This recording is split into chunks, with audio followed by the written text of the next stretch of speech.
Tisoy! Nasaan ka na naman, bata ka?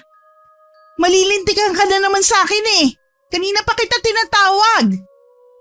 Nandito po ako, Nay. May binili lang po ako sa may tindahan. Ano naman ang binili mo?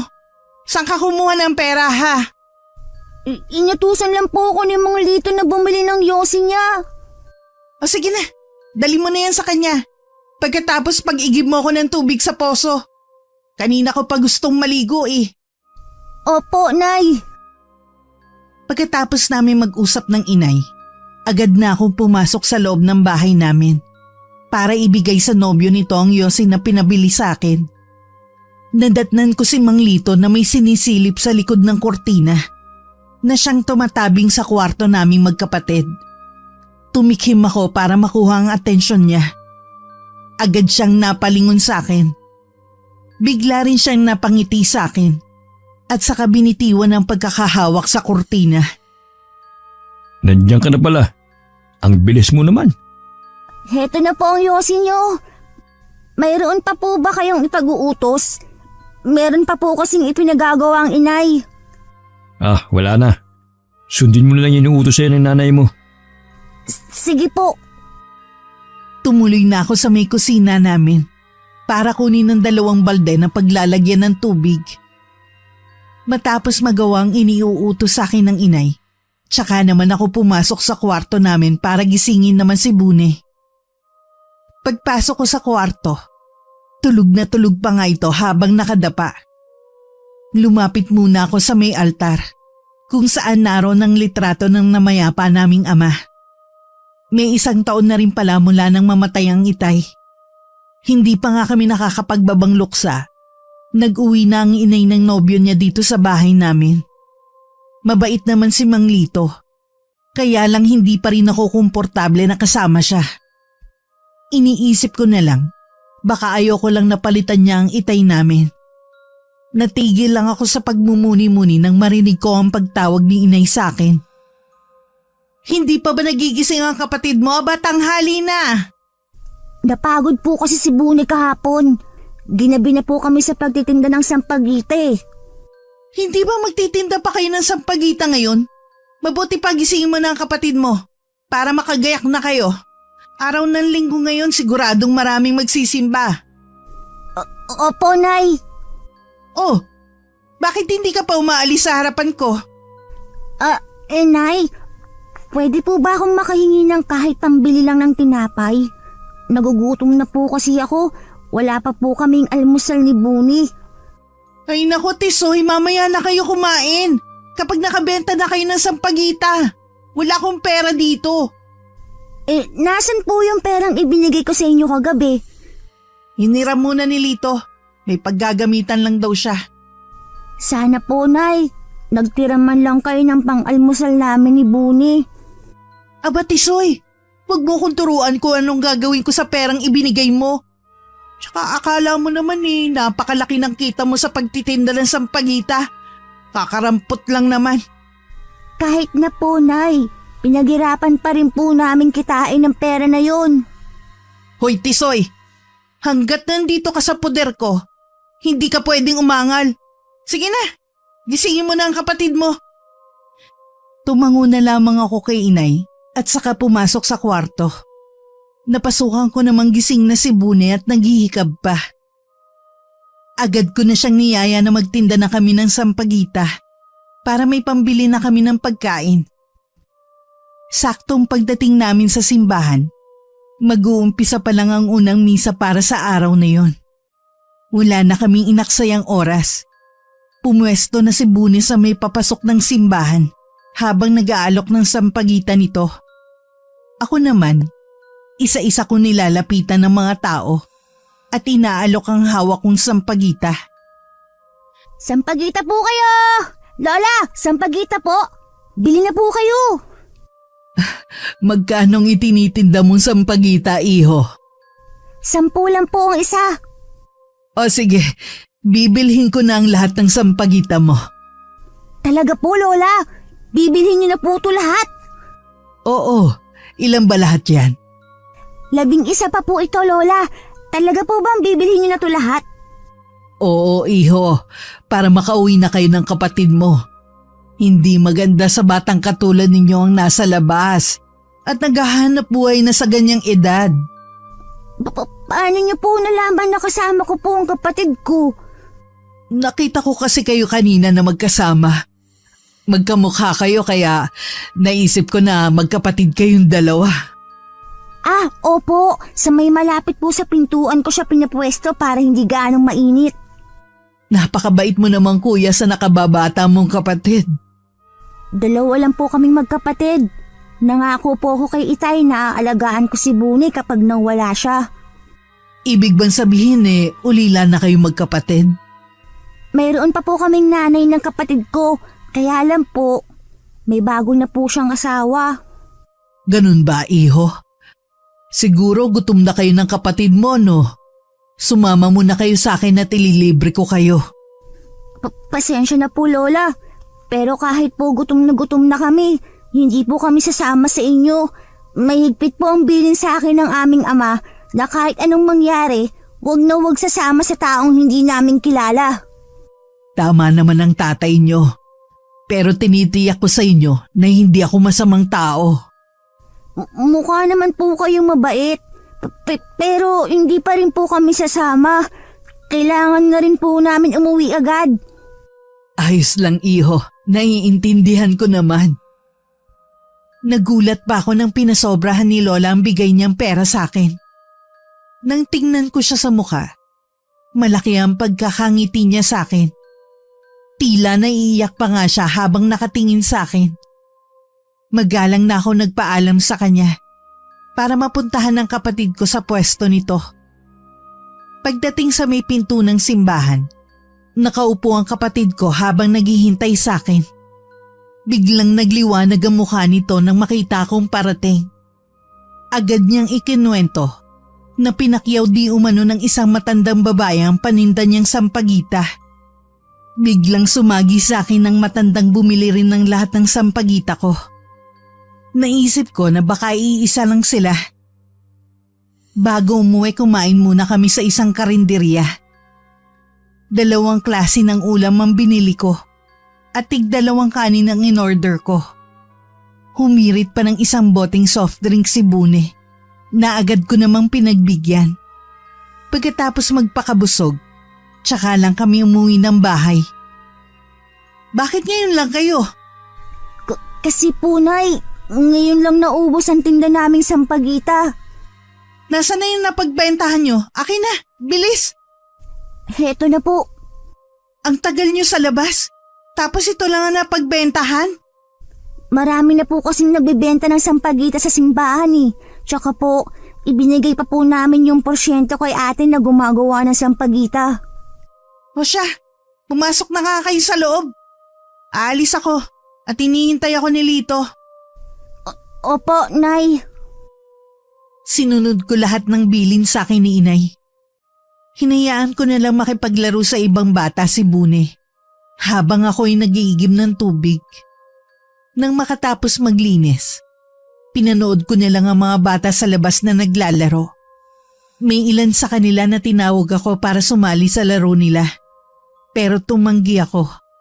Siguradong lagot na naman ako kay Inay oras na makita niyang inuuna ko ang laro. Mula nang mamatay ang Itay, malaki na ang ipinagbago ng Inay.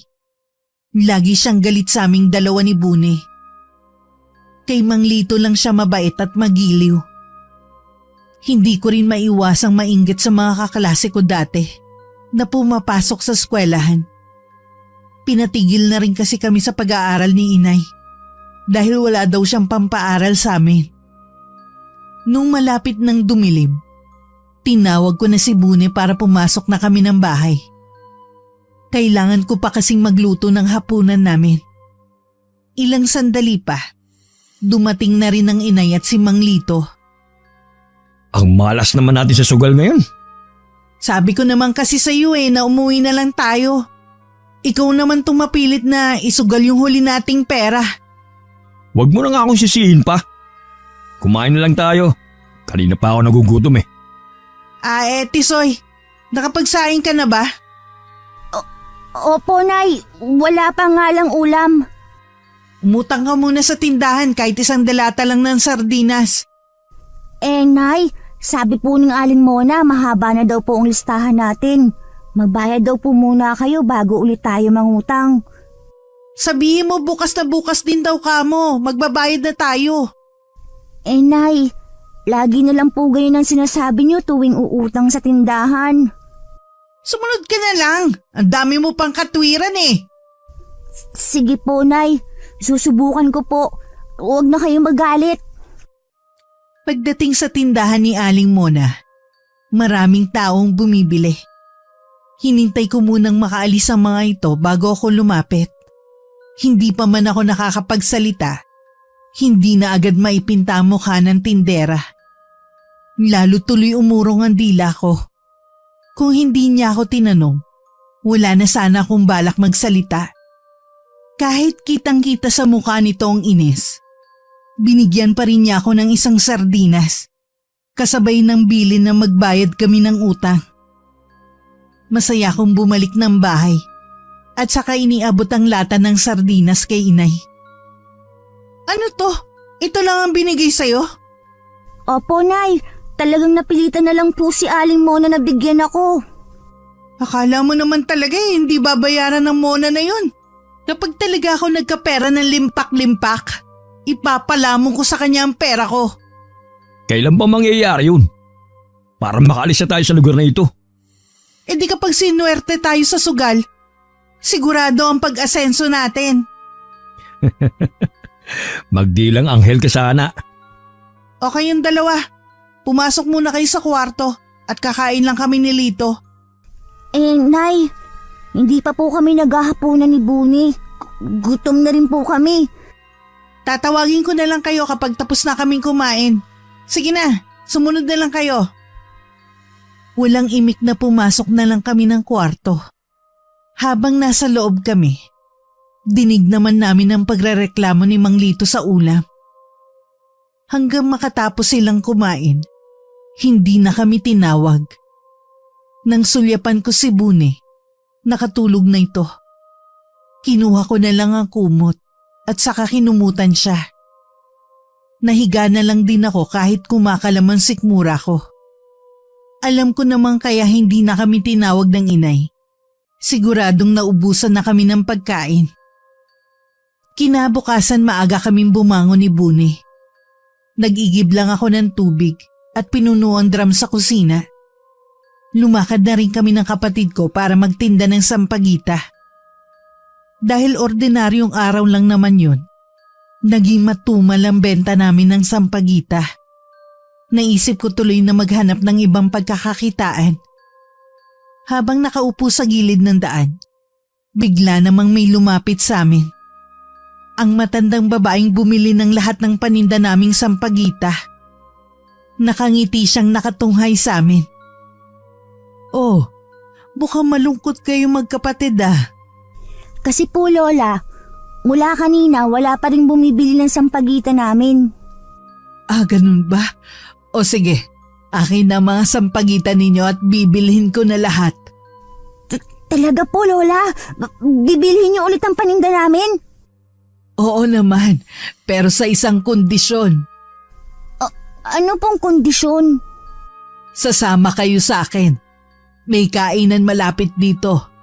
Gusto ko lang naman kayong ilibre ng pagkain. Nakikita ko kasi sa mga mata ng kapatid mo na gutom na siya.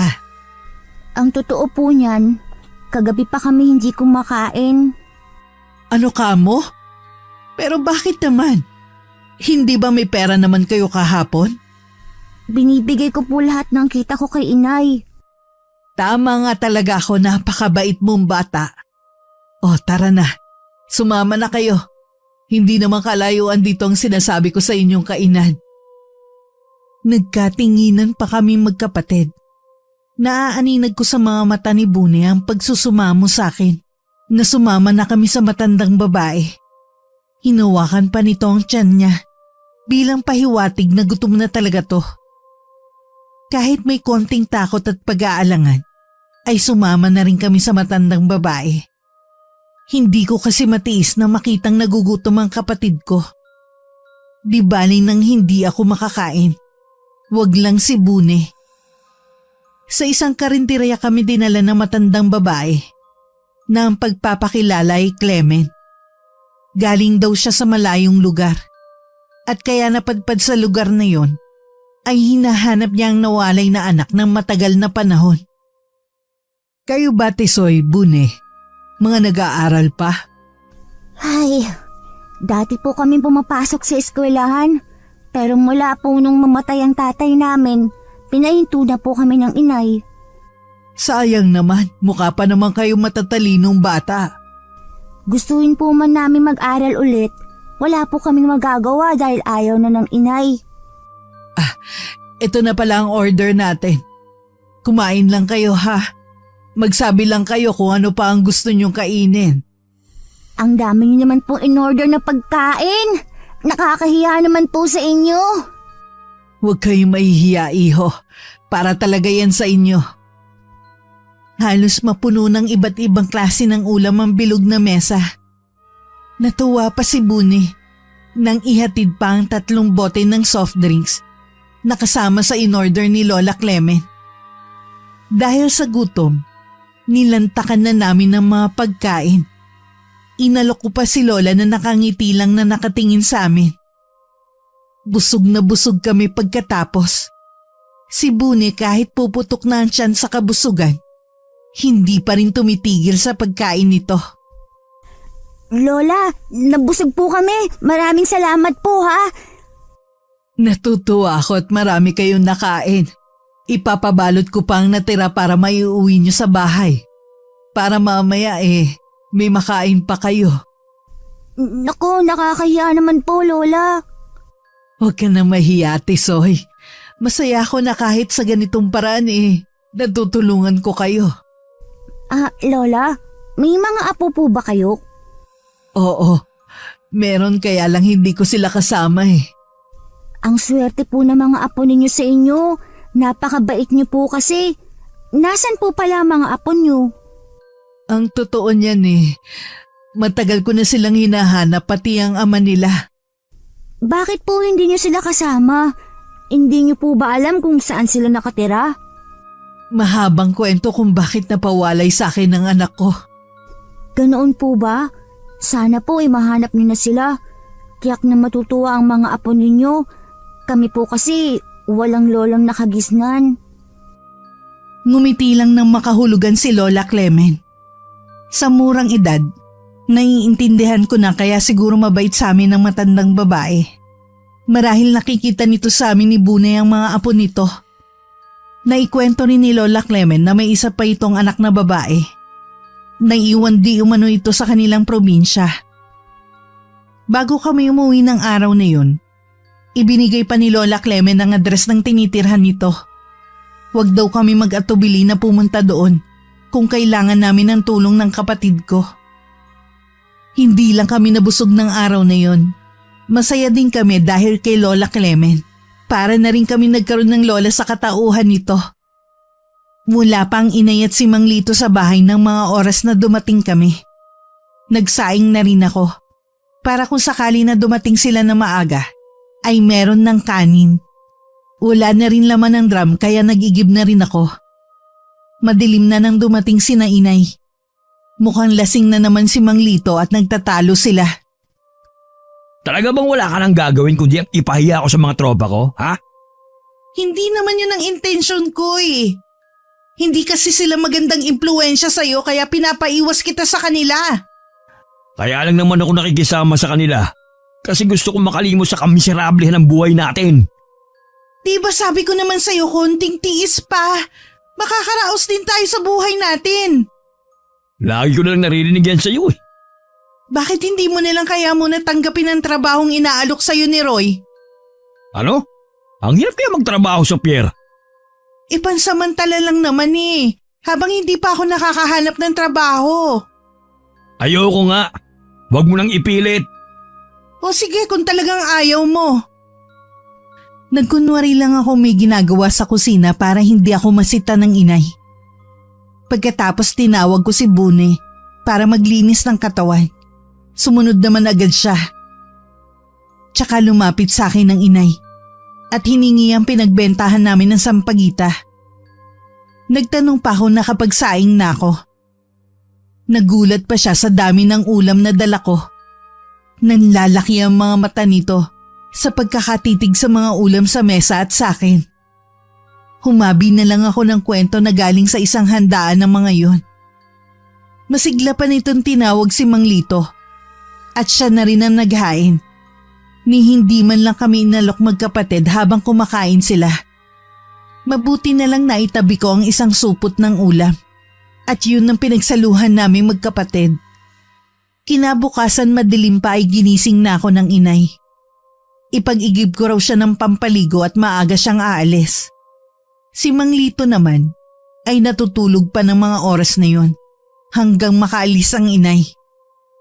Maaga na rin ako naligo at nagbihis para presko ang pakiramdam ko kapag nagtinda kami ng sampagita. Laking gulat ko nang mapasukan ko si Mang Lito sa kwarto namin. Ano po ba ang ginagawa niyo dito? Ha? Ay, hinahanap kita eh. Akala ko nandito ka sa kwarto nyo. Nasa banyo po ako at naliligo. Ang nanay mo pala, Maaga po siyang umalis kanina. hindi ba niya sinabi kung saan siya pupunta? Wala po siyang nabanggit eh. May iniwan ba siyang pera? Kahit pambili man lang ng kape? Wala din po. Ay nako, baka meron ka dyan kahit 20 lang. Pahiram muna at babalik ko lang sa'yo. Pasensya na po, Mang Lito. Ibinigay ko na po kay nanay yung pinagbentahan ko ng sampagita kahapon. O sige, subukan mo na lang na mangutang sa tindahan ng kape. Samahan mo na rin ng itlog tsaka yosi. Susubukan ko po. Alumpihit pa akong tumalikod. Sinulyapan ko pa si Bune na nakaharap sa pader habang mahimbing pa ring natutulog. Nang tingnan ko si Mang Lito, may nabasa ako sa mga mata niya na hindi ko maipaliwanag. Nagmamadali na lang ako nagtungo sa tindahan ni Aling Mona at sinubukang mangutang. Mabuti na lang maganda ang mood nito at binigyan naman ako. Pagdating sa bahay, nasa kusina na si Mang Lito. Ipinatong ko na lang ang itlog at yosi nito sa mesang kainan. Tsaka pumasok sa kwarto namin. Nagisnan ko naman si Bune na nagsusumiksik sa sulok at umiiyak.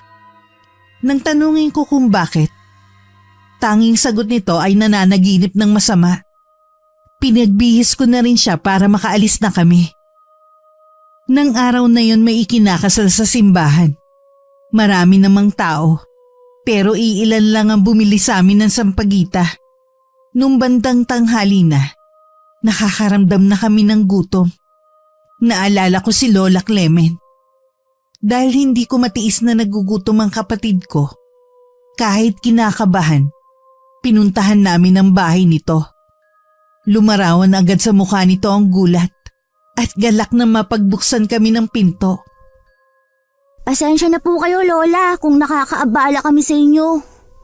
Nako, hindi kayo abala sa akin. Natutuwa nga ako at pumunta kayo rito sa bahay ko eh. Hindi kasi ako makakapunta ng simbahan ngayon dahil umatake kagabi ang rayuma ko. Kaya po pala paika-ika kayong lumakad. Okay na po kayo? Ano po ang ginagamot ninyo? May pinahid na ako sa binti ko. Maupo muna kayo dyan at ilalabas ko lang yung tinapay. Alam nyo, merong nagrarasyon ng tinapay sa akin araw-araw. Ang sarap ng luto nila sa tinapay nila. Amoy pangalan po, masarap na. Sinabi mo pa. At laging bagong luto ang tinapay nila kaya talagang masarap. Maraming salamat po, Lola Clemen. Hulog po kayo sa amin ng langit. Eh bakit parang matamlay si Bune? May sakit ba siya? Kanina ko pa nga po napapansin ang pagiging tahimik niya. Wala naman po siyang sakit. Baka nagugutom lang. Ipagtitimpla ko rin kayo ng gatas. Sumigla naman si Bune nang makita ang gatas sa baso na itinitimpla ni Lola Clemen. Nawala na rin kahit papano ang pag-aalala ko sa kanya. Akala ko magkakasakit na ito dahil lagi kaming nalilipasan ng gutom. Yun na rin ang simula na mas lalo kaming naging malapit kay Lola Clement. Pagkatapos namin makapagtinda ng sampagita, sa bahay na niya kami tumutuloy. Hindi rin namin yun ipinapaalam sa aming ina na may trabaho na rin ng mga panahon na yon. Si Mang Lito ang malimit na maiwan sa bahay namin. Natuto na rin ako magtabi sa alkansya namin. Gusto ko rin kasing bumalik sa pag-aaral balang araw. Minsan pauwi na kami ng kapatid ko nang tawagin kami ni Aling Mona. Naniningil na ito sa mga utang namin sa kanya. Marahil na balitaan nito na may trabaho ng inay. Sakto namang sahod na nun ni inay. Nadatnan ko pa sila ni Mang Lito na abala sa mga pinamili nila. Oh, ito ang bagay sa'yo. Gwapo kang tignan dito. Tiyak na maiingit dito sa akin ang tropa sa mga bagong damit. Tsak yun. Palibasa kasi mga walang pambili. Siya nga pala. Kain naman tayo mamaya sa labas oh. Sawang-sawa na ako na puro na lang itlog at sardinas ang ulam natin dito sa bahay. O ba? Ang mabuti pa maligo ka na ngayon at sa labas tayo kakain. O sige, isusot ko na rin ang binili mo sa aking bagong damit. Nay, Kanina pa ba kayo dyan? kararating lang po namin. May pinapasabi po pala si Aling Mona. Kung pwede daw po na bayaran nyo na ang utang natin sa tindahan. Wala nang natira sa sahod ko Sabihin mo na lang na sa sunod na lang kamo na sahod. Sasabihin ko po mamaya.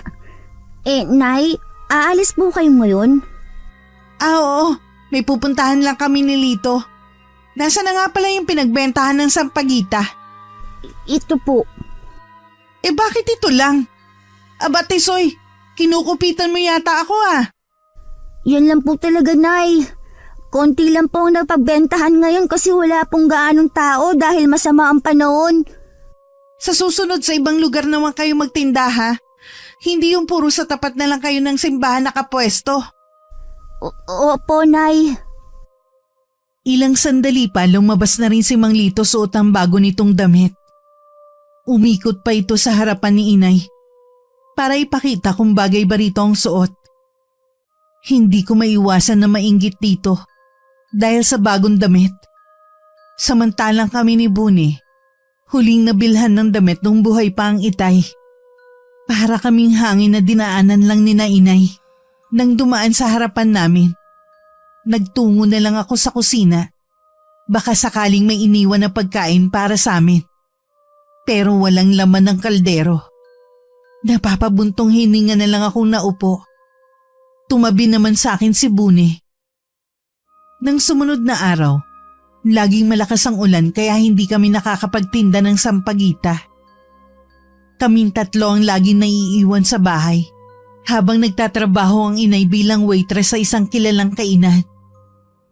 Habang tumatagal na kasama namin si Mang Lito, unti-unti na ring lumalabas ang totoo nitong ugali. Ilang araw na yata kayo hindi nagtitinda ng sampagita. Ano nang plano nyo ha? Maging pataba ang baboy dito sa bahay?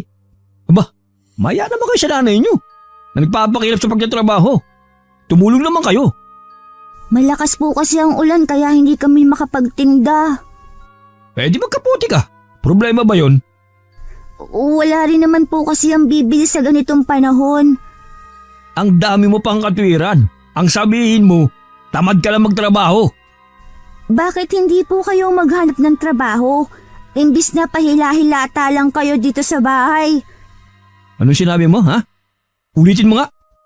Bakit hindi po kayo maghanap ng trabaho imbis na kami? Talagang sumasagot ka pa ha? Itinulak ako ni Mang Lito dahilan para bumalandra ako sa pader. Napatili naman si Bune sa nakitang ginawa sa akin. Hindi pa nakontento si Mang Lito. Makailang ulit pa niyang sinampal ang bibig ko hanggang dumugo ito. Mula noon lagi na akong sinasaktan nito. Pinagbabantaan kami na oras magsumbong kami kay inay. Pare-pareho niya kaming papatayin. Kaya naman umulan at uminit, mas pinili na lang namin ni Buni ang nasa lansangan. Maliban sa pagtitinda ng sampagita, Natuto na rin kaming mamalimos sa kalye. Gusto kasi naming makaipon para makaalis na kami sa bahay namin. Minsan nasa kalye kami at namamalimos nang dumating si Lola Clement. Nandito lang pala kayo. Ilang araw ko na kayong hinahanap sa may simbahan. Anong ginagawa niyo rito? Mahina po kasi ang benta ngayon ng sampagita, kaya po naisipan na lang naming mamalimos. Alam ba ng nanay niyo ang ginagawa niyong pamamalimos? Hindi po, tsaka wala naman pong pakialam yun sa amin. Ang mahalaga lang sa kanya, may maiabot kaming pera. Delikado dito sa kalye. Maraming sasakyan ang nagdaraan. Kumpara sa may simbahan, at least doon, marami ang nakakakilala sa inyo. Nag-iingat naman po kami eh. Mabuti pa, sumama kayo sa bahay. Hindi po Lola, kailangan po namin maghanap buhay. Bibigyan ko na lang kayo ng pera. Basta wag lang kayong mamalimos dito sa kalye. Marami na po kayong naitulong sa amin. Nahihiya na po kami na lagi kayong naaabala. Sabi ko naman sa inyo masaya ako na matulungan kayo. Ako nang nakikiusap. Sumama na kayo sa bahay. Kulang na lang hilahin kami ni Lola Clement paalis ng lugar na yun. Dinala niya kami sa bahay at saka pinaglinis ng katawan. Sa itsura kasi namin para na kaming mga batang grasa. Pinaghanda rin niya kami ng makakain. Naunang lumabas ng maliit na kwarto si Bune. Habang ako naman ay naiwan sa loob. Hindi ko maiwasang magtaka kung bakit merong mga damit pang batang nakatago si Lola Clement. Kasya din sa amin ang mga damit at mga bago pa ito. Akma na sanang lalabas na rin ako na matigilan ako. Sa isang maliit na altar kasi, meron dun mga manika at mga garapon na may mga insekto sa loob. May nakasindiring kandilang kulay itim. Bahagya pa akong napapitlag na marinig ang pagtawag sa akin ni Lola Clement. Nagkibit balikat na lang ako at saka lumabas na.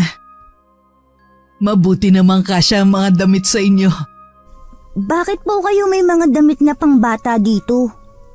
Ang totoo niyan binili ko yung mga damit na yan para sa inyo. Talaga po? Kaya nga matagal ko na kayong hinahanap Buti nakita ko kayo kanina. Bala ko sana kayong puntahan sa bahay nyo. Maraming salamat po sa mga damit, Lola. Ngayon lang po kami nakapagsuot ng ganito kagandang damit. Marami akong binili sa inyo. Mamaya papakita ko. Ang mabuti pa maupo ka na rito. Kumain ka na rin. Tumalima naman ako agad at naupo sa tabi ni Bune. Nawala na rin sa isip ko ang tungkol sa nakita ko sa kwarto. Muli naging masaya kami ni Bune sa piling ni Lola Clement. Habang kumakain nga kami, bigla namang bumuhos ang malakas na ulan. Tumindig muna si Lola Clement sa pagkakaupo para isara ang bintana. Pumapasok kasi ang apyas ng ulan sa loob ng bahay. Mabuti na lamang pala'y naisama ko kayo pa uwi dito sa bahay. Oo nga po, Lola. Pero paano po kaya kami makakauwi nito? Hihinto naman siguro ang ulan mamaya. Huwag kayong mag-alala. Ihahatid ko kayo. Naku, wag na po, Lola. Baka lalo lang kami mapagalitan ni Nanay kapag hinatid niyo po kami. Ay, may itatanong sana ako sa inyo. Sana magsabi kayo ng totoo, ha? Ano po yun, Lola Clement? Ano ba ang kalagayan ninyo sa bahay nyo? Ang ibig kong sabihin hindi ba kayo tinatrato ng maayos ng nanay nyo? Mula po nang mamatay ang itay namin, hindi na po kami mahal ng inay. Anong ibig mo sabihin, Tisoy? Wala pa pong 1 taong namamatay ang itay. Nag-asawa na po ulit ang inay. Mula po noon, pinabayaan na niya kami. Si Mang Lito lang po ang mahalaga sa kanya. Napakabata niyo pa para maranasan ng ganyang buhay. Kakausapin ko ang nanay niyo. Wag po, Lola. Sabi ng inay, kapag daw may nakaalam sa kalagayan namin, kukunin daw kami ng ibang tao at paghihiwalayin kami magkapatid. Ayoko pa maghiwalay kami ni Bune. Naiintindihan ko.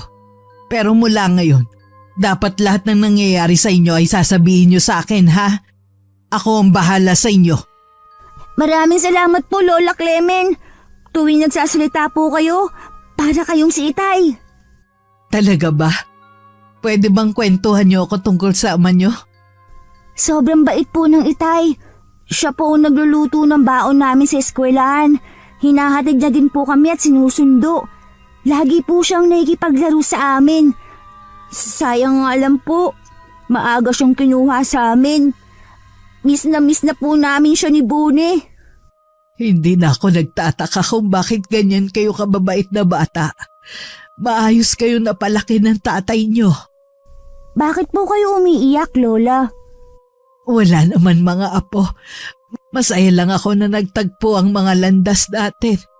Sayang nga lang, hindi ko na inabot ang ama nyo. Kapag nakita niyo na po ang mga tunay ninyong apo, tiyak na po naiiwan niyo na rin kami. Hindi yan mangyayari, Tisoy. Pangako yan. Hindi ako mawawala sa inyo. Ano po ang ibig niyong sabihin? Tsaka ako na ipagtatapat sa inyo. Sa ngayon gusto kong ituring nyo na talaga akong tunay na lola. At kayo naman ay mga apo ko. Mabilis kaming tumango ni Bune sa sinabing yun ni Lola Clemen. Nang ilahad niya ang 2 kamay, mabilis namin siyang sinugod ng yakap. Habang nakapaloob kami sa braso nito, dama ko ang kakaibang damdamin na hindi ko maipaliwanag. Basta ang alam ko, kapag kasama namin si Lola Clemen, ligtas kami at panatag ang kalooban ko. Nang araw na yun hindi na kami nakauwi dahil lalong lumakas ang ulan. Kinabukasan naman maganda na ang panahon. Mabigat ang loob ko na magpaalam kay Lola Clemen. Kung ako lang ang masusunod, ayoko na sanang umuwi pa sa amin.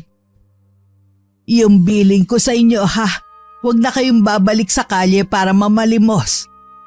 Opo, Lola. Salamat po sa pagpapatuloy ninyo sa amin sa bahay ninyo.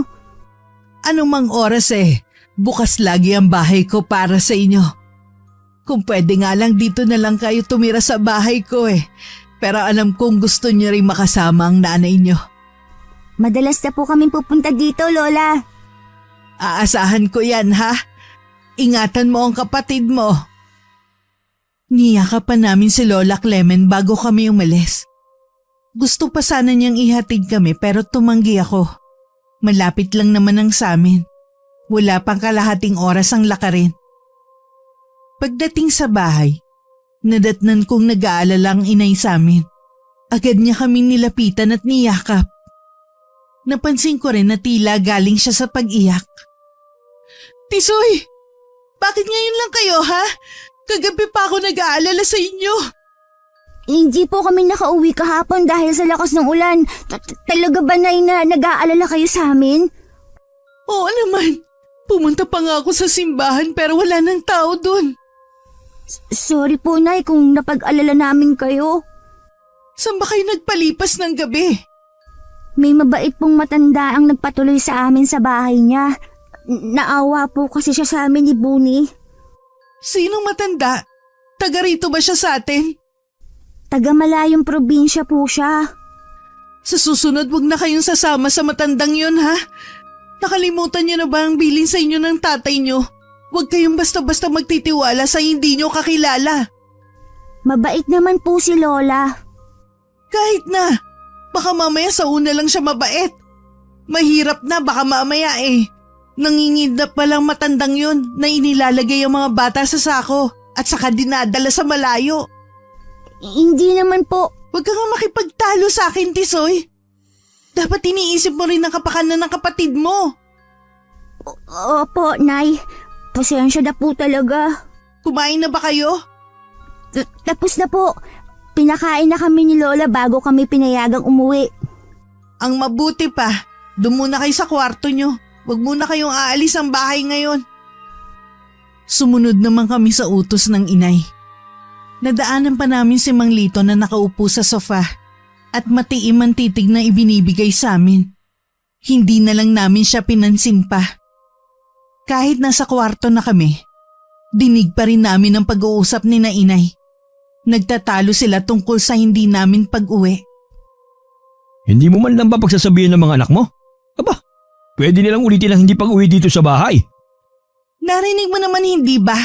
Hindi nakauwi dahil sa lakas ng ulan.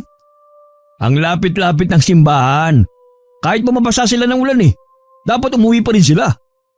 Hayaan mo na, hindi na naman uulit ang mga yan Dahil hindi ko na sila papayagang magtinda ng sampagita sa may simbahan. Ano ka mo? Maganda nga yung habang bata pa sila marunong silang kumayod. Kesa naman nandito lang sila sa bahay.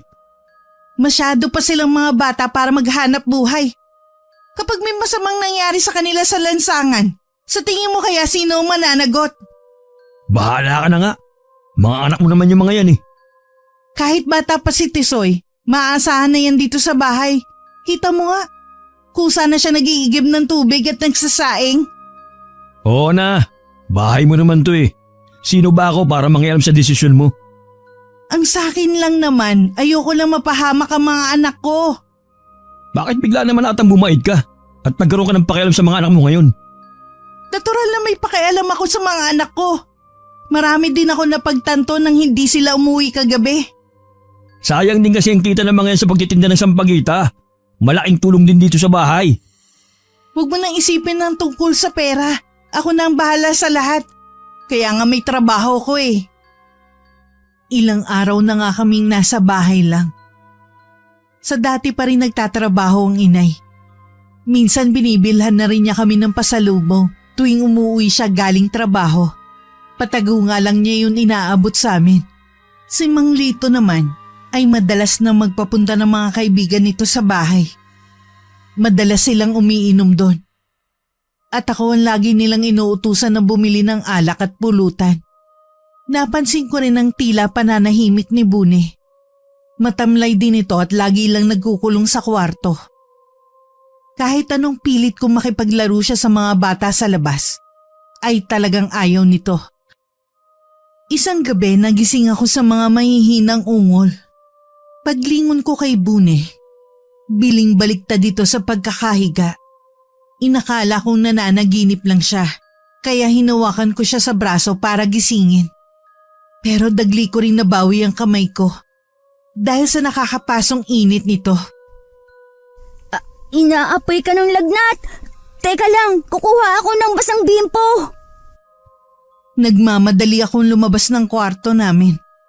Kumuha ko ng palangganita na may lamang tubig at bimpo. Inilagay ko yun sa noo ni Bune at saka ko siya kinumutan. Wala pa ang inay at umaga pa ang uwi niya galing trabaho. Wala ring gamot na pwede kong ipainom. Buong magdamag kong binantayan si Bune. Malapit nang mag-umaga nang bumuti ang lagay nito. Nang dumating ang inay, agad kong sinabi ang kalagayan ni Bune. Ano, kamusta si Bune? May lagnat pa rin po siya. Kailangan pa po natin siyang painumin ng gamot. Paano ba yan sa 1 linggo pa ang sahod ko? Wala pa akong kapera-pera dito Ano pong gagawin natin, Nay? Punasan mo na lang ng basang bimpo ang katawan ng kapatid mo para bumaba ang lagnat. Titignan ko kung makakahiram ako ng pera sa mga kapitbahay natin. Ganun na nga ang ginawa ko. Habang pinupunasan ko ng basang bimpo si Bune, naalala ko bigla ang alkansya ko na iniingatan ko. Inilagay ko yun sa may altar, sa likod ng litrato ni Itay. Kinuha ko yun at walang pagdadalawang isip na sinira. Pagkatapos bilangin ng laman, nagpaalam lang ako sandali kay Bune na bibili ng gamot niya at pagkain. Tumango lang siya sa akin at saka pumikit na muli. Nang mabili ko ang kailangang gamot, umuwi na rin ako. May nadaanan akong nagtitinda ng prutas. Binili ko rin ng dalandan si Bune. Ito kasi ang paborito niya. Nang makabalik ako sa bahay, kumuha lang ako ng tubig sa kusina at papasok na sana ako sa kwarto nang biglang lumabas dun si Mang Lito. Ano pong ginagawa niya dyan? Tinitignan ko lang si Bune. Sabi kasi ng nanay mo may sakit daw siya. Nasaan po pala ang inay? Lumabas sandali. Maghahanap yata ng pere. Nasundan ko pa si Mang Lito habang papalabas ito ng bahay. Narinig ko namang humihikbi si Bune, kaya dali-dali akong pumasok sa loob ng kwarto namin. Agad siyang bumangon nang makita ko. Inilapag ko sandali ang baso ng tubig at gamot sa sahig. Pinahiga ko siyang muli at inayos ang higaan. Nagtaka ko kung bakit basa ang sapin na hinihigaan nito. Naisip ko baka napaihi lang to. Nang makakain at makainom ng gamot, nakatulog ulit si Bune. Patuloy ko pa rin siyang pinupunasan ng basang bimpo para lumabas ang init sa katawan niya. Lumabas lang ako sandali para mag-igib ng tubig na pampaligo naman ng inay. Nang mapuno ko ang drum, tsaka ako bumalik sa loob ng bahay para magsaing nang madatnan ko ang inay. Wala ako nahiram na pera. Kumusta ng kapatid mo? Ayos naman po siya. Nabilihan ko na po siya ng gamot kanina. Talaga? Saan ka naman nakakuha ng perang ipinambili mo ng gamot?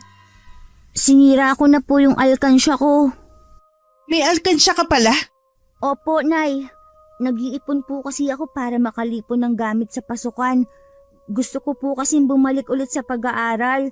Pero ayos lang po, kahit hindi na ako makapag-aral. Ang mahalaga po nabilhan ko ng gamot si Bune. Pasensya ka na, Tisoy, kung wala akong magawa bilang nanay niyo, ha? Wala na talaga kasing gustong magpahiram sa akin Kabi-kabila kasi ang utang natin. Naiintindihan ko naman po kayo, Nay. Siya nga po pala. Pinag-igib ko na po kayo ng tubig na pampaligo ninyo. Salamat, Tisoy, ha? Hayaan mo, baka sa 1 taon makapasok na ulit kayo ng kapatid mo sa paaralan. Talaga po, Nay? Oo, magsisipag na ako sa trabaho para kahit papano makaipon ako. Salamat po, Nay. Akala ko, hindi niyo na kami mahal ni Bune. Pwede ba yun? Mga anak ko kayo. Siyempre mahal ko kayo. Patawarin niyo ako kung malaki ang naging pagkukulang ko sa inyo, ha? Naiintindihan ko po, Nay. Shock na matutuwa nito si Bune kapag nalaman niya makakapag-aral na ulit kami. Ang laki na naging pagkukulang ko sa inyo. Sana mapatawad niyo ako. Niyakap ko na lang na mahigpit ang inay. Gayon din siya sa akin. Batid ko na pareho kaming umiiyak ng mga sandaling yun. Bago pumasok sa trabaho ng araw na yun ang inay, nagluto muna siya at sinubuan pa si Bune. Nang makaalis ang inay, tsaka naman dumating ang mga kaibigan ni Mang Lito. Hindi alam ng inay ang ginagawa nito. Dahil tinatakot niya kami ng kapatid ko na kapag nagsumbong ay pare-pareho kaming mananagot. Tuluyan na nagpakita ng tunay na kulay si Mang Lito. Kahit ang inay na nagpapakain sa kanya ay harap-harapan na rin niya kung sigawan. Madalas pa rin niya akong saktan, lalo't walang inay namin. Hindi pa man gumagaling si Bune, isang dagok na naman ang dumating sa amin.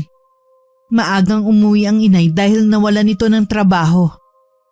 Kinailangan daw magbawas ng mga tao at kasama siya sa natanggal. Di bale, maghahanap na lang ulit ako. Marami namang pwedeng pasukan Paano na yan, Nay? Kailangan din po natin ipa-check up si Bune sa doktor. Akala ko ba maayos na ang lagay ng kapatid mo? Pabalik-balik po kasi ang lagnat niya. Tapos, dinadaing niya na masakit daw kapag umiihi siya. Ha? Baka nga may impeksyon ng kapatid mo. Babalik na lang po ulit kami sa patitinda ng sampagita para po makaipon ako ng pampacheck up ni Bune. Ayos lang ba anak na bumalik ka sa pagtitinda ng sampagita? Oo naman po. Ako na po muna ang bahala habang wala po kayong nahahanap ng trabaho. Salamat, Tisoy, ha. Ang bait mo talaga. Parehong-pareho kayo ng tatay mo. Nay, sana po hindi na kayo magbago ng pakikitungo niyo sa amin, ha? Wala na nga po ang itay. Sana pati kayo wag mawala sa amin ni Bune. Pangako, hindi ko na ulit kayo babaliwalain katulad ng dati. Ayoko rin mawala kayo sa akin ng kapatid mo. Si nanay muna ang naiiwan kay Bune. habang nagtitinda ako ng sampagita. Panatag na rin ang loob ko dahil alam kong nagbago na ang inay. Araw yun ng linggo at may misa, kaya maraming tao. Marami din mga nagtitinda ng kung ano-anong paninda na mula pa sa iba't ibang lugar. Masaya naman ako kahit papano dahil maraming bumili sa akin ng sampagita. Hindi ko rin inaasahan na makikita ko si Lola Clemen. Sumama ako sandali sa bahay niya. Pero sabi ko hindi ako maaaring magtagal dahil may sakit si Bune. Kawawa naman pala ang kapatid mo. Alam mo ba, nung ilang araw ko na kayong hindi nakikita, pumunta ako sa lugar niyo. Pero hindi ko kayo matsyempohan na makitang lumabas ng bahay. Nasa loob lang po kasi kami ng bahay. Masama na rin po kasi ang pakiramdam noon ni Bune.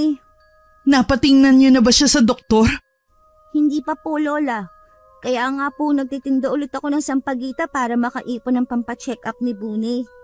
Ito ang pera ko. Gamitin mo muna sa kapatid mo.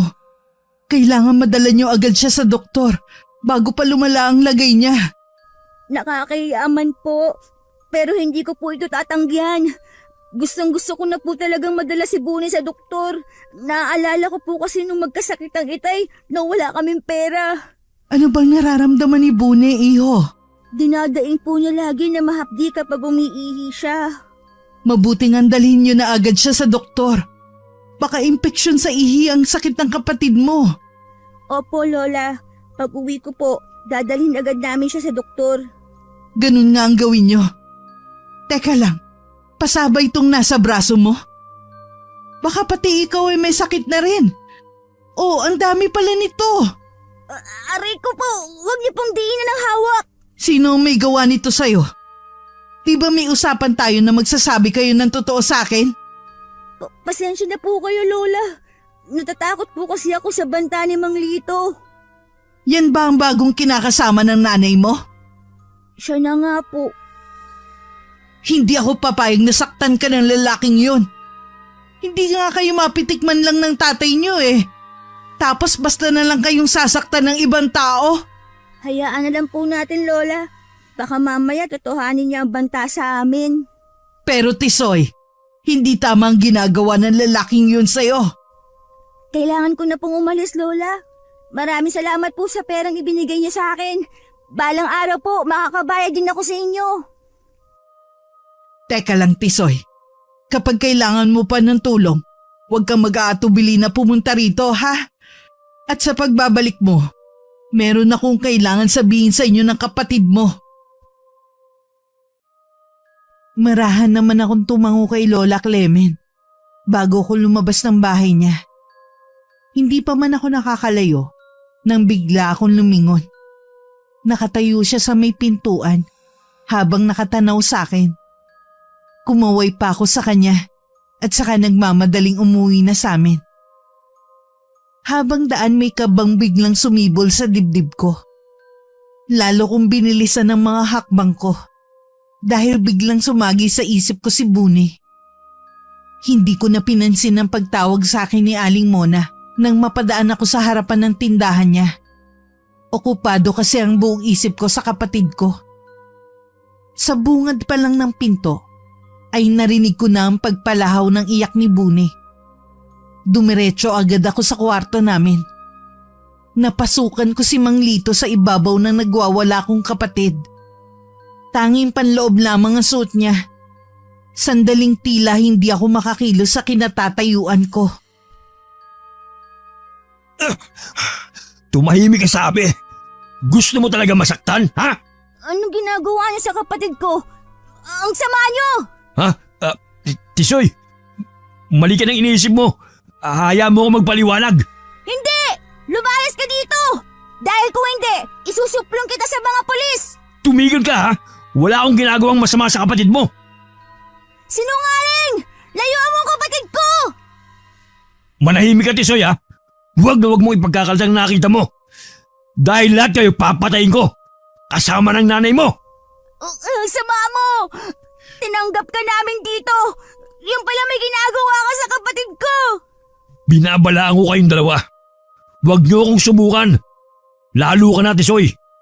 Kung mahal mo si Bune, itiko mo ang bibig mo. Tuluyan na ako napahagulgol habang nakatingin kay Mang Lito. Hindi pa rin ako makakilos sa kinatatayuan ko. Dahil nanginginig ang mga tuhod ko sa takot sa kanya. Iniwanan pa kami na nagbabantang tingin ni Mang Lito bago siya lumabas. Tsaka naman inilang hakbang ko ang paglapit kay Bune. Na lalong pumalahaw ng iyak at mahigpit na yumakap sa akin. Sa matinding takot at pag-aalala, hindi ko na hinintay umuwi ang inay. Pinakalma ko muna si Bune at saka ko siya iginiya na tumayo. Inayos ko rin muna ang damit niya na halos matanggal na. Tiniyak ko munang wala sa aming makakakita, lalo na si Mang Lito. Isang tao lang ang nasa isip ko na hingan ng tulong ng mga sandaling yun. Wala pa rin tigil sa pag-iyak si Bune hanggang makarating kami sa bahay ni Lola Clemen. Bakas ang pag-aalala sa mukha nito at pagtataka kung bakit bigla kaming napasugod. Inuna muna niyang asikasuhin si Bune na inaapoy na naman ng lagnat. Meron ipinainom sa kanya si Lola Clemen mula sa nilagang halamang gamot. Nang makatulog si Bune, tsaka naman niya ako tinanong kung ano nangyari sa amin. Sa paputol-putol at pagitan ng pag-iyak, kinuwento ko ang naabutan ko sa bahay. Ang walang hiyang lalaking yun! Paano niya natim yun sa isang musmos na bata? Mabuti na lang po nakauwi ako agad. Baka kung napano si Bune sa kanya kung hindi ako dumating. Nasaan ang inay niyo? Akala ko ba siya nagbabantay sa kapatid mo? Wala po siya sa bahay kanina. Hindi ko po alam kung nasaan siya. Hindi ko na rin po siya hinanap. Ang nasa isip ko lang po ay mailayo si Bune sa bahay namin at kay Mang Lito. Tama lang ang ginawa mo. Ang unahin ng kapatid mo. Ayoko na po umuwi sa amin hanggat naroon si Mang Lito. Hindi ko na rin kayo hahayaan na bumalik pa sa bahay na yon. Mula ngayon, dito na kayo titira sa bahay ko. Ilalayo ko na rin kayo sa nanay nyo na hindi man lang kayo kayang ipagtanggol sa lalaking yon. Paano po kung hanapin kami ng inay? Kakausapin ko si Ibyang. Kilala niyo po ang inay namin? Oo, iho. Kilala ko ang nanay mo. Alam kong hindi ito ang tamang oras para sabihin to. Pero kailangan mo nang malaman. Bata ka pa, pero alam kong malawak ng iyong pangunawa. Ano pong gusto niyong sabihin? Anak ko ang tatay ninyo. Mga apo ko kayo. Kami po ang hinahanap niyo ng mga apo. Oo, Tisoy. Nung una pa lang, alam ko na kayo ang mga apo ko. Gumawa lang ako ng paraan para mapalapit sa inyo ni Bune. Lola Clemen, kaya po pala hanggang agad ng loob ko sa inyo nung una pa lang. Lola ka po pala talaga namin. Ang gusto ko lang ay makita kayo sa malayo. Pero nakikita ko na nahihirapan kayo. Kaya hindi ako makaalis. Lola! Nilapitan ko si Lola Clemen at mahigpit na niyakap habang walang tigil sa pagluha ang mga mata ko. Dama ko ng mga oras na yun ang pangungulila ni Lola sa akin at ang matinding pananabik niya na makasama kami ng kapatid ko. Matagal din kami sa ganong ayos bago ako kumalas. Pinahid ko rin ang mga luha ni Lola na naglanda sa pisngi niya. Hinagkan din ako ni Lola Clemen sa noo, gaya ng ginagawa ni tatay nung nabubuhay pa ito. Hinintay lang namin gumaling si Bune bago ko sinamahan si Lola Clemen sa puntod ng aming ama. Sa kabila ng masama nangyari sa kapatid, nagpasalamat pa rin ako dahil kapiling namin ngayon ng lola namin. Naikwento rin ni Lola Clemen na kaya umalis sa probinsya namin ang mga magulang ko dahil na rin sa sulsul ng inay sa aming ama. Hindi raw nito gusto ang buhay probinsya. Naging matigas din ang loob ko noon, kaya matagal bago ko naisipan na hanapin ang tatay ninyo. Labis ako nasaktan dahil pinili niya ang nanay niyo kesa sa akin na nanay niya. Alam ko po na walang hinanakit sa inyong itay. Lagi po niyang kinukwento sa amin kung gaano kayo kabuting ina sa kanya. Sana mas maaga ko napagtanto ang pagkakamali ko. Sana nakita ko pa siya buhay. Nayakap ko man lang sana siya. Kami na lang po ang babawi sa inyo ni Bune, Lola. Babawiin natin ang mga nakalipas na taon na hindi tayo magkasama. Lola, ayaw na po namin na magkahiwalay pa tayo. Hindi ko nahahayaan yun, Apo. Katulad ng pagkakalayo namin ng itay niyo. Bago kami umuwi, humiling muna si Lola Clement na kung maaari ay masarili niya ang puntod ng itay. Nais daw niya mag-usal ng dasal para dito. Kaya naman lumayo muna kami ni Bune. 1 linggo na rin kami sa bahay ni Lola Clement.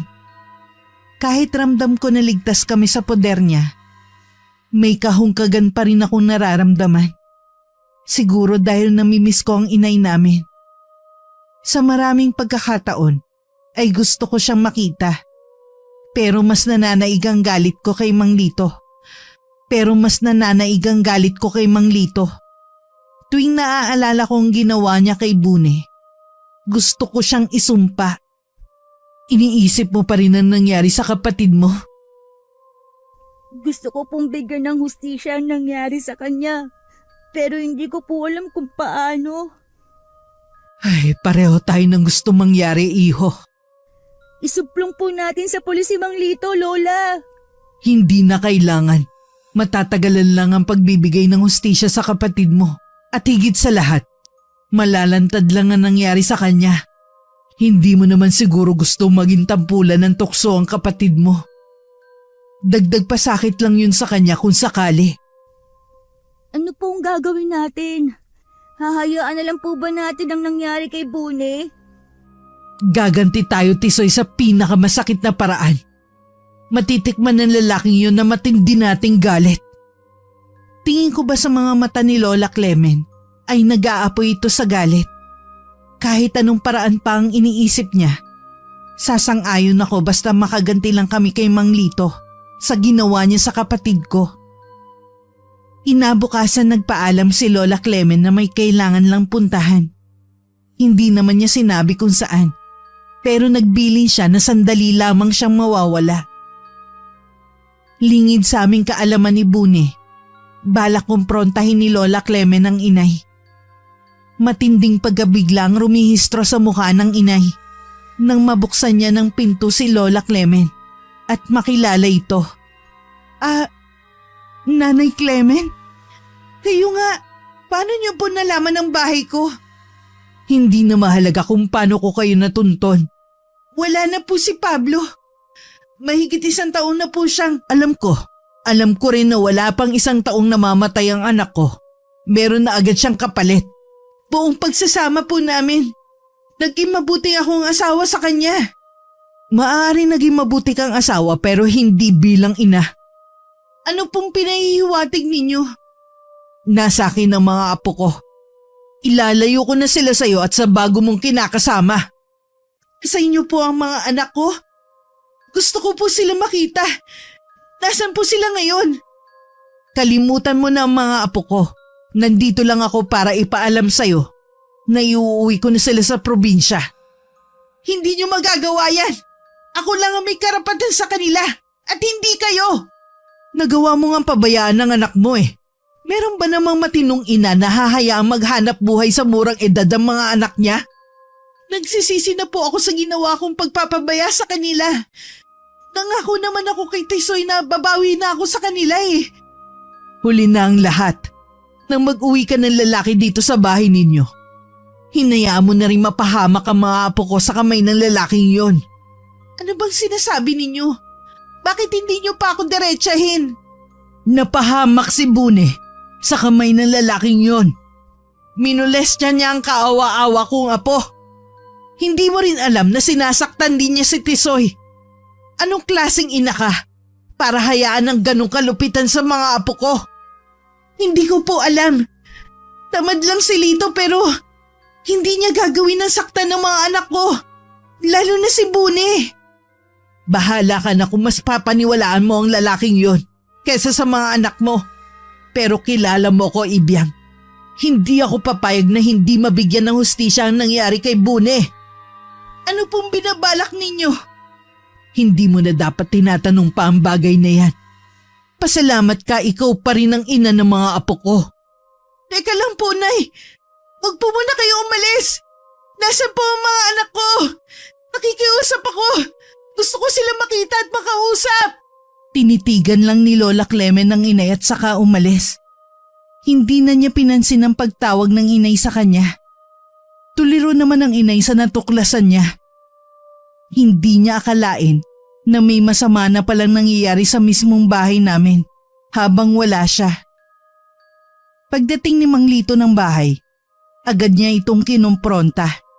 Pinagsasampal niya ito at pinapalayas ng bahay namin. Huwag ka nang babalik sa bahay na to. Nagsisisi ako nagawa kong ipagpalit ang mga anak ko sa'yo. Iwala ka sa kalingkingan na namatay kong asawa. Patawarin mo ako, Ibiang. Maniwala ka sa akin. Hindi ko yung sinasadya. Ang sabihin mo, sira ng utak mo dahil sa mga bisyo mo. Sa tingin mo kaya hindi nakakarating sa akin ang mga ginagawa mo, ha? Ibiang, ayusin natin to. Akala ko ba mahal mo ko? Yun din ang akala ko. Pero napagtanto ko, mas mahal ko ang mga anak ko. Nagising na ako sa kahibangan ko sa'yo. Nagsisisi ako na ikaw ang pinili ko kaysa alagaan ng mga anak ko. Ibiang naman, wala akong ibang mapupuntahan. Wala akong pakialam kung sakali ka matulog. Basta umalis ka na dito sa pamamahay ko. Tandaan mo, Ibiang. Tatanggapin mo ulit ako. Dahil hindi mo kayang mabuhay nang wala ako. Baka nga ilang araw na lang ang itagal mo sa mundong to. Isang malaking pagkakamali ang ginawa mo kay Bune. Ngayon, habang buhay mong pagdurusahan ang ginawa mo. Huwag mo akong tinatakot, Ibiang. Alam mo kung paano ako magalit. Hindi kita tinatakot. Isang mangkukulam ang lola ng mga anak ko. Ang ina ng dati kong asawa. Hindi siya papayag na hindi makaganti sa'yo. Totoo ba yan? Oo. Kaya kung ako sa'yo, magsaya ka na sa mga nalalabi mong oras sa mundong to. Nasa namang kukulam na yon? Sabihin mo, nasan siya? Hindi ko alam. Bahala ka maghanap kung nasan siya. Basta huwag ka nang magpapakita sa akin kahit kailan. Humanda ka sa akin oras na malaman ko na tinatakot mo lang ako. Wala nang magagawa pa ang pagbabanta mo. Hindi na ako natatakot sa'yo. Talaga bang gusto mo na ako mawala sa buhay mo? Oo. Pagkatapos ng mga ginawa mo, sana nga mawala ka na ng tuluyan sa buhay ko. Nagpupuyo sa galit si Mang Lito na umalis sa bahay namin. Pero mababanaag rin sa kanya ang matinding takot sa sinabi ng inay sa kanya. Ang inay naman, hindi tumigil sa paghahanap sa amin. Pero hindi niya na kami natagpuan.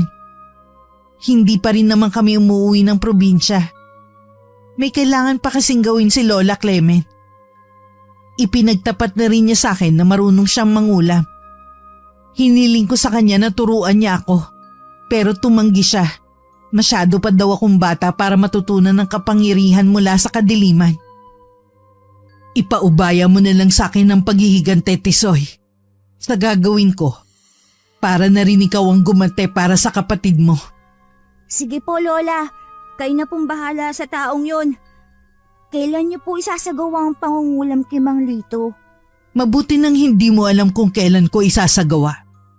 Ayoko maging parte ka ng aking balak. Lola, pati po ba ang inay ay kasama sa gagantihan ninyo? Ay, hindi, iho. Kung may nagawa man ng inyong ina, hindi sapat para pati siya madamay. At kahit anong mangyari, nanay niyo pa rin siya. Ay, salamat po, Lola. Kahit po pinabayaan kami ng inay, mahal na mahal po namin siya ni Bune. Alam ko, iho. Tama lang na mahalin niyo pa rin ang nanay niyo sa kabila ng pagkukulang niya bilang ina. Gaya ng sabi ni Lola, Hindi niya pinalam sa akin kung kailan niya isasagawa ang pangungulam. Hindi na rin namin pinaalam kay Bune ang tungkol sa lihim niya. Tutal bata pa siya para maunawaan ng bagay na yun. Samantala, hindi pa rin humihinto sa paghahanap sa amin ng inay. Gabi-gabi rin siyang umiiyak at nagsisisi sa ginawa niyang pagpapabaya sa amin. Isang umaga, paalis na sana ang inay nang biglang dumating si Mang Lito. Butot balat na lang ito at halata sa itsura nitong hindi makapagkatulog. Tulungan mo ako, Ibyang. Hindi ko na kaya. Abala ko ngayon, hindi kita matutulungan. Para naman tayong walang pinagsamahan eh. Kung iniisip mo ang pinagsamahan natin, sana hindi mo yung ginawa sa anak ko. Nagsisisi na ako. Nasaan ba ang mga anak mo? Hihingi ako sa kanila ng kapatawaran at maging sa lola nila. Tigilan lang niya yung pagpapahirap sa akin. Walang magagawa ang paghingi mo ng tawad, kaya umalis ka na. Nakikiusap naman ako sa'yo. Hirap na ako sa kalagayan ko eh. Hindi ka ba naawa sa akin? Hindi, dahil wala ka rin puso. Kaya tama lang yan sa'yo. Talagang ang nagbago ka na. Blankong tingin lang ang iniwan ng inay kay Mang Lito bago tumalikod at naglakad palayo. Lulugo-lugo namang umuwi na lang si Mang Lito sa kanila. Alam na rin ng pamilya niya ang nangyayari sa kanya. Kahit ng mga to, hindi alam kung paano siya matutulungan. Matulin na lumipas ang 1 linggo. Nabalitaan na lang ng inay ang pagkamatay ni Mang Lito. Nakaabot pa sa kanyang kaalaman na sabi di umano ng pamilya nito ay kulang man naging sanhi ng pagkamatay nito. Imbis na malungkot, natuwa pa ang inay. Dahil sa wakas nabigyan na rin ng hustisya ang nangyari kay Bune. Nang mga oras na yun, abala ang inay sa pag-iimpake ng mga gamit niya. Balak niya kaming sundan sa probinsya. Pagkatapos kasing maisagawa ni Lola Clemen ang pangungulam nito, nagpasya na siyang iuwi kami ng probinsya kung saan lumaki at nagkaisip ang aming ama. Mukhang nahiyang si Bune sa buhay dito sa probinsya. Oo nga po, Lola. Hindi lang po yun. Nagkaroon na rin siya ng maraming kaibigan dito. Malaking tulong ang pagkakaroon ng mga kaibigan para makalimutan niya ang trauma na dinanas niya. Salamat po, Lola, sa tulong nyo. Kung hindi po dahil sa inyo, hindi ko po ba isasakotuparan ng paghihiganti ko?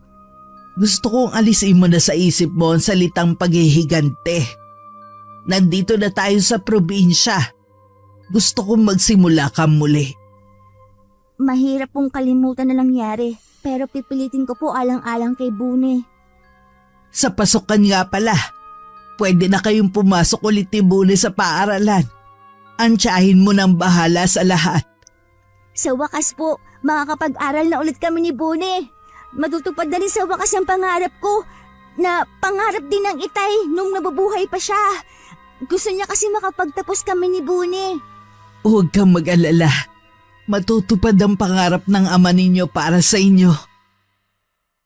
Hindi ko napigilan na mapangiti habang pinapanood ko ang masayang pakikipaglaro ni Bune sa mga bata. Maya-maya lang napalis ang ngiti ko. Naalala ko na naman kasi ang inay. Sa sulok kasi ng puso ko, umaasa ako na isang araw magpapakita ang inay sa amin. Araw yun ng linggo, nasa palengke ang Tia Erlinda, ang nakababatang kapatid ng itay. Si Lola naman ay may ginagamot ng mga sandaling yun. Maliban kasi sa lihim nito, marunong din manggamot ng mga may sakit si Lola. Kilala siya bilang isang albularya sa sitio. Kasalukuyan ako nasa kusina nang humahangos na umuwi si Bune. Sa likod niya ay ang inay. Inay? Ako nga, Tisoy. Salamat naman natagpuan ko na rin kayo. Bakit po ngayon lang kayo? Matagal na namin kayong hinihintay ni Bune. Pasensya na kayo mga anak. Kailangan ko pa kasi mag-ipon ng lakas ng loob para makipagkita sa inyo. Alam ko kasi malaki ang naging kasalanan ko sa inyo. Matagal na po namin kayong napatawad, Inay. Alam ko, kaya lang hindi ko magawang mapatawad ng sarili ko. Mahigpit kami niyakap ng inay. Wala ring patid ang pagtulo ng mga luha namin. Dama rin namin ang pananabik at pangungulila sa bawat isa. Sa ganong ayos kami naabutan ni Tia Erlinda na galing sa palengke. Maski ito, hindi na rin napigilan na mapaiyak sa naabutan niyang eksena. Matapos ang madamdaming pagtatagpo naming tatlo, kumustahan naman ang sunod na naganap. Binanggit din ni Inay na wala na si Mang Lito. Tisoy, alam ko na ang nangyari. Patawarin niyo ako kung ako pa ang naging instrumento para mapahamak si Buni. Tapos na po yun. Masaya na si Buni at unti-unti na niyang nakakalimutan na nangyari sa kanya. Pangako mga anak, babawi ako sa inyo. Sa inyo ko na lang ilalaan ang buong buhay ko. Kayo na lang ang mamahalin ko habang nabubuhay ako. Mainit namang tinanggap ni Lola ang inay. Inalok pa niya ito na doon na manirahan para magkasama-sama na kami. Pero sinabi ng inay na kailangan niya magtrabaho para maibigay niya ang mga pangangailangan namin.